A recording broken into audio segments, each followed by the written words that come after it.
For first-time renters, Airbnb can be daunting, but there is a reason why they are so popular. Renting an Airbnb property can save you a ton of money while providing you with a lot more space than a traditional hotel. And if you're new to the world of Airbnb, you may be a little cautious at first, and rightfully so. But at the end of the day, can you trust Airbnb? Well, let's talk about it.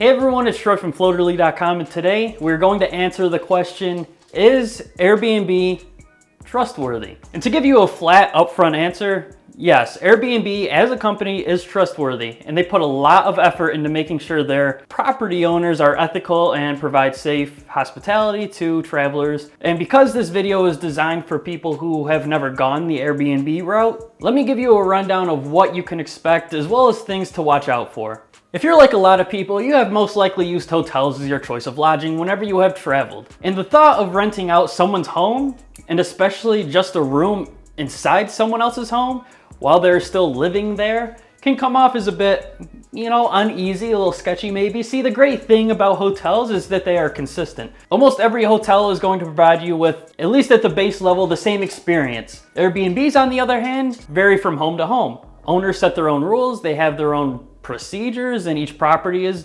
different. However, the benefit of this is that you have a lot more freedom for around the same cost, if not cheaper, considering you'll have an entire apartment or house to yourself in a lot of cases. And while you may feel uneasy about it at first, rest assured that there is nothing to worry about. If you take the same safety and situational awareness measures towards Airbnb as you do with hotels, then you will be just fine. So what is it like staying in an Airbnb? Well, I have been lucky enough to stay in Airbnbs all over the United States and in Europe and even, Middle East, Dubai. I've stayed in houses, apartments that I've had to myself. I've stayed in rooms in a shared apartment with other travelers, and I have even stayed in hostels found on Airbnb. And in my opinion, the whole process of getting and checking into an Airbnb is so much easier than hotels. For example, it's becoming more and more common for hosts to utilize self-check-in, allowing you to let yourself into the space after a certain time without needing anyone else's intervention. This is usually done with a lockbox that has a code on it that's unique to each guest, and it gets reset after each guest. And on top of that, Airbnb properties are almost always actual residential homes and apartments, which means when you rent a property on Airbnb, you're getting all the amenities of a residential space. Things like kitchens, multiple bedrooms, full-size bathrooms, maybe even, laundry, washing machines, and dryers. And you get all that for an equal or,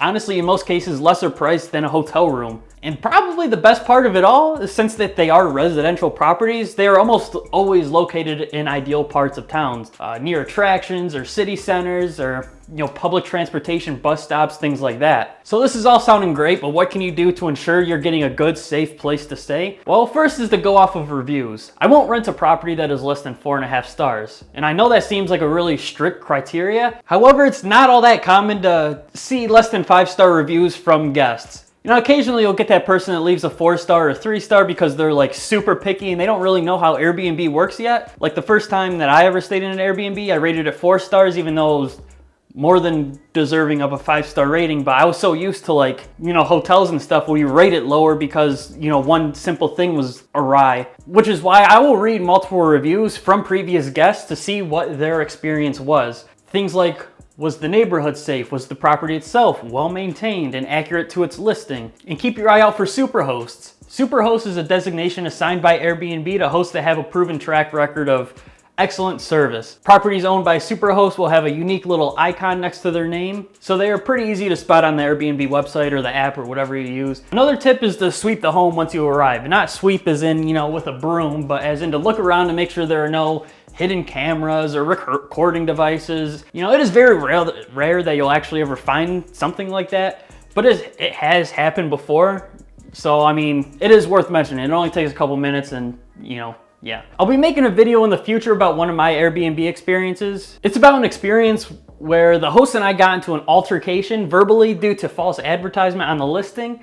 Airbnb ended up investigating the incident itself and was able to fully refund me plus give me an additional $50 credit, all within like 30 minutes of me calling them. And so they really do look out for both you, the renter, and the host. Your best interest is truly in their best interest, and so they want to maintain as high quality of a standard as possible for both the hosts and the renters.